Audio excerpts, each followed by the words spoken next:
section 4.6, we're going to look at the graphs of secant and cosecant. Remember that cosecant is the reciprocal function to sine, and secant is the reciprocal of cosine. Okay, so keep that in mind as we're looking at the graphs of these. I have also, just like I did on the previous video, filled in my chart. Okay, I have my values for x, and then I found the cosecant of those respective values to get my y coordinate. You can look at, maybe pull out your other sheet that we did for sine and cosine, and like I said, remember cosecant is the reciprocal of sine, so I could take my values that I had here for sine and just take the reciprocal of those. So this is where I get my values here for the y.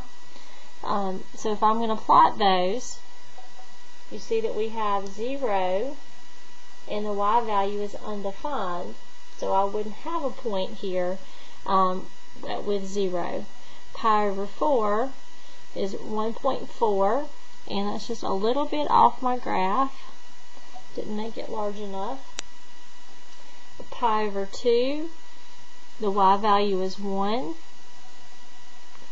3 pi over 4, 1.4. Pi, the y value is undefined, so again I don't have a point here.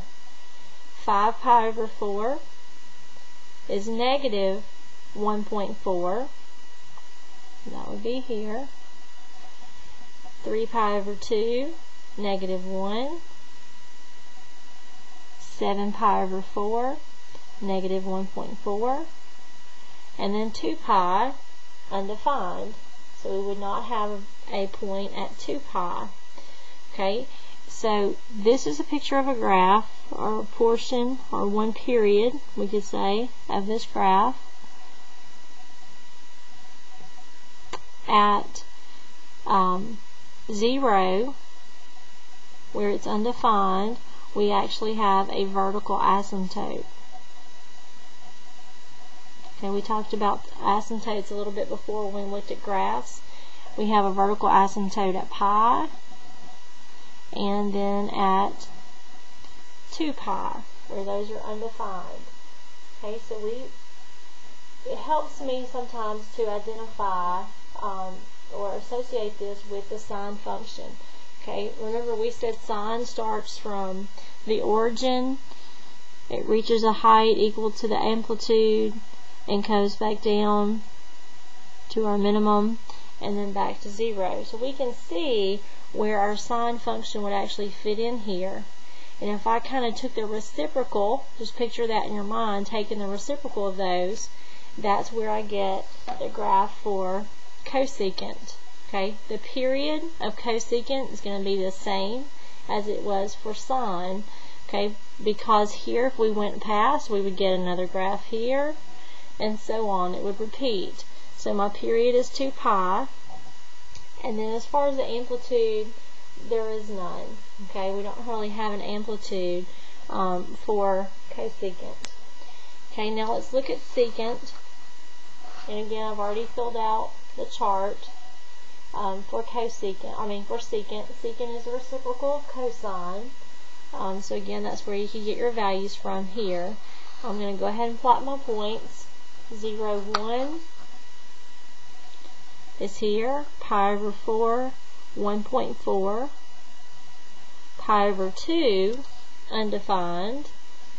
3 pi over 4, negative 1.4. Pi, the y value is negative 1. 5 pi over 4, negative 1.4. Undefined at 3 pi over 2. 7 pi over 4, back up at 1.4. And 2 pi, the y value is 1. Okay, so again, we do have places where the graph is undefined. Pi over 2, 3 pi over 2. Okay, so here's one period of the graph for secant. And we're only seeing parts of this, okay? If you imagine continuing with our pattern, if I looked at negative pi over 4, well, that would be 1.4. Okay, so we would get this same curve. We're just not seeing it with what we've graphed here. So again, this could be considered to be one period of secant. So if I looked at that distance, the period is still 2 pi, just like it is for cosine. And again, no amplitude for this. Again, you can see where would cosine fall into this. Remember, we said cosine starts at the amplitude, not at 0, 0.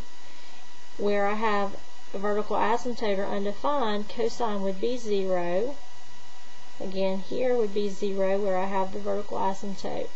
And so we can see how cosine would fit here, okay, to be the reciprocal function to secant.